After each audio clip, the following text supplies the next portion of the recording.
Jangan lupa subscribe YouTube channel Metro TV News dan jangan lupa nyalakan notifikasinya. Kembali di Metro Siang kali ini bersama saya Dwiko Rita Karnawati.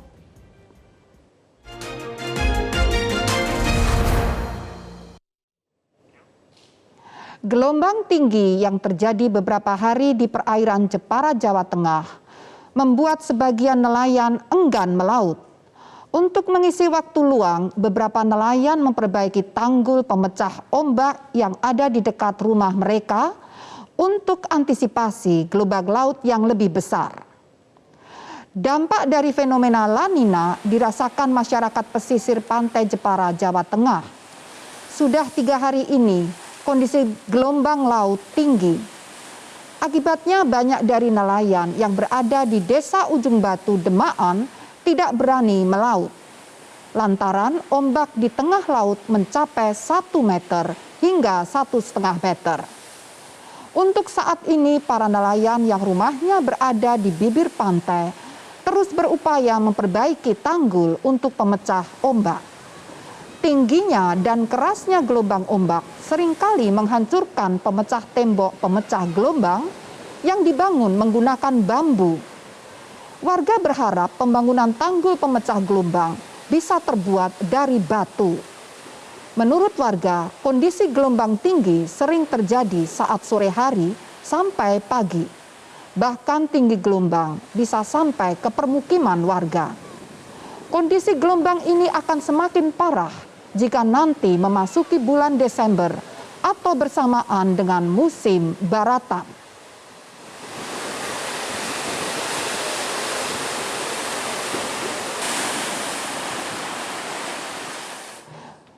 Ribuan rumah di Dayakolot, Kabupaten Bandung, Jawa Barat, Jumat pagi direndam banjir.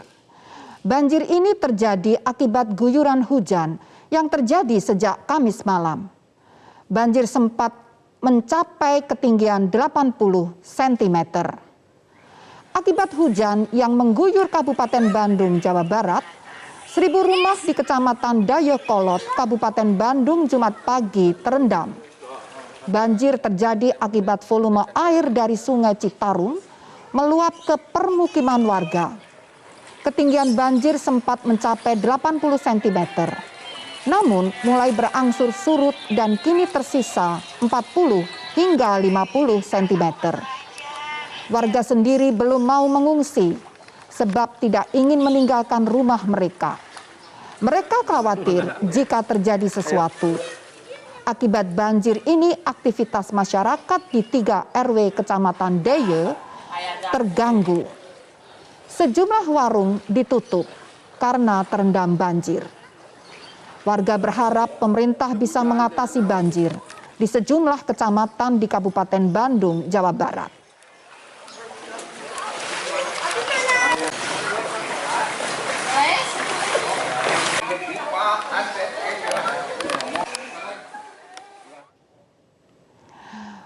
Sementara di Kabupaten Serdang, Bedagai, Sumatera Utara, 460 kepala keluarga di Kecamatan Seirampah masih mengungsi karena banjir yang belum surut dan hujan dan curah hujan yang masih tinggi dan terus terjadi. Untuk informasi selengkapnya, kita terhubung dengan kontributor Metro TV di Serdang, Bedagai, Sumatera Utara, Surya Dharma. Mari kita bergabung dengan Surya Dharma. Surya, bagaimana kondisi terkini banjir di lokasi sana? Selamat siang, Ibu. Dapat saya laporkan pemerintah Kabupaten Serdang. Saat ini ada 6 ribuan lebih rumah warga yang menyebar di 4 kecamatan. Namun dari 4 kecamatan ini, air yang masih merendam ribuan rumah ada di Kecamatan Seirampah yang sudah berlangsung hingga 1 bulan ini. Karena adanya curah hujan yang cukup tinggi dan juga adanya banjir kiriman dari hulu Sungai Rampah. Ibu Dwi Korita. Bagaimana kondisi 20 posko pengungsian saat ini? Ya, dapat saya laporkan saat ini kondisi 20-an posko pengungsian yang dihuni warga korban banjir, namun masih bertahan belasan posko di Desa Serampa yang dihuni 490 kakak yang jumlahnya hampir 1000-an jiwa. Di mana korban banjir yang sudah 1 bulan mengungsi ini sudah merasa jenuh di lokasi pengungsian karena anak-anak mereka yang ada di posko pengungsian sudah mulai terserang penyakit.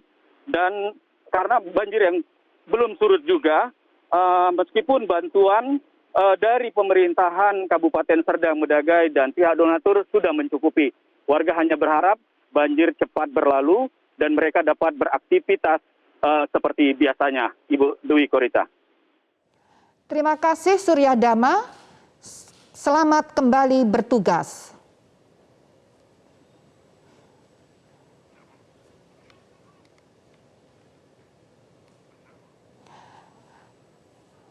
Menghadapi puncak musim hujan dengan intensitas sangat tinggi di Januari dan Februari mendatang, pemerintah Kota Pekalongan, Jawa Tengah menggelar rapat koordinasi kebencanaan lintas sektor.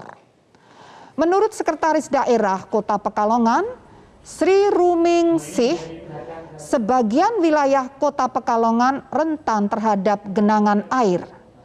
Hal tersebut dibuktikan dengan hujan yang mengguyur dalam 1 hari mampu menyebabkan banjir di 2 kecamatan. Dan kini terdapat 4 lokasi pengungsian dipenuhi warga yang terpaksa meninggalkan rumah.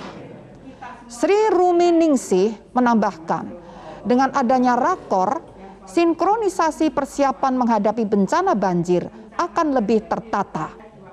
Apalagi belajar dari pengalaman banjir sebelumnya yang sangat menguras energi serta sumber daya. Harapannya setelah rakor ada perubahan pola penanganan bencana yang lebih baik. Mungkin sudah hampir setiap tahun dari sejak 2000 ya, bahwa memang wilayah kita ini adalah wilayah yang memang sangat air hujan. Demikian informasi hari ini, kembali ke Sumiyang. Yeay, Ibu Dwi Korita, saya mau kasih 2 jempol. Terima Luar kasih. biasa, tadi lancar ya, tidak ada yang salah. Aduh, maaf, tegang. Bu Korita, saya ingat loh, pertama kali saya siaran sepertinya nggak selancar Ibu Korita loh. Cocok Ibu jadi presenter. Aduh. Rasanya gimana Ibu, cerita sedikit tadi, membacakan prompter, kemudian menyapa kontributor kami. Iya, sebetulnya panik juga. Nggak kelihatan? Iya, ya, tapi di dalam hati panik. Agak nervous. Iya, nervous ya. Kan membaca tulisan, ada kode-kode yang saya tidak familiar, ya, ada istilah-istilah yang saya tidak begitu paham. Itu ya saya ikuti suara yang meng-guide ini, Mas siapa yang pengen ada. coba lagi ke depan Ibu? Tak tahulah. Sepertinya sudah selama ini mungkin terlatih kali ya Ibu ya, sering diwawancara oleh media ya. Tapi beda. Beda. Iya, saya kan pasif kalau diwawancara. Kalau ini kan Ibu yang justru yang harus bertanya mungkin begitu ya. Iya, begitu. Jadi beda memang. Baik, Bu Korita, mumpung Bu Korita lagi hadir di Metro Siang di tengah agendanya yang begitu rapat. Saya ingin sedikit tanya-tanya juga ya ke Bu Korita terkait dengan cuaca di sejumlah wilayah di Indonesia. Kemarin kita lihat ada tumbuh siklon tropis padi ya, yang baru muncul di hari Selasa. Kira-kira nanti efeknya ke cuaca di sejumlah wilayah di Indonesia tuh apa Ibu? Jadi siklon tropis ini pada tanggal 24 November yang lalu, tepatnya pukul 1 dini hari, sudah dinyatakan punah. Jadi sudah berada di wilayah Australia.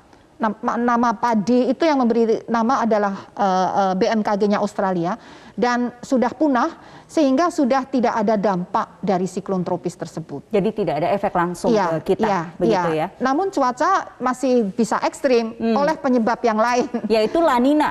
La Nina masih ada. Apa saja Ibu selain La Nina ada lagi? Nah, sebetulnya saat ini seandainya tidak ada La Nina, ini kita memasuki musim hujan. Jadi dipengaruhi oleh angin monsun yang dari Asia, dan memang angin monsun ini membawa uap-uap air dari Asia ini agak membelok melintasi Samudra Pasifik sebelum masuk ke wilayah Indonesia. Jadi membawa uap-uap air dari Samudra Pasifik, artinya curah hujan ya tinggi karena memang sudah musimnya. Namun karena ada tambahan pasokan uap air dari Samudra Pasifik akibat fenomena dari Samudra Pasifik bagian timur akibat fenomena La Nina, maka terjadi peningkatan curah hujan yang dapat mencapai 20 hingga 70% dari normalnya. Oke, Jadi artinya November ini belum puncaknya? belum. Diprediksi puncak gabungan antara La Nina dan musim hujan ini diprediksi bulan Januari atau Februari yang terjadinya tidak bersamaan karena wilayah Indonesia sangat luas, jadi silih berganti begitu. Tapi yang pasti harus kita waspadai hingga 3 bulan ke depan paling tidak ya? Sampai Maret lah. Sampai Maret. Oke, baik. Terima kasih Bu Terima Korita kasih. sekali lagi sudah meluangkan waktu hadir menjadi mendadak anchor untuk Terima Metro kasih Siang. Ibu sehat kesempatannya. selalu. Selamat kembali Alhamdulillah. bertugas. Terima Baik. kasih.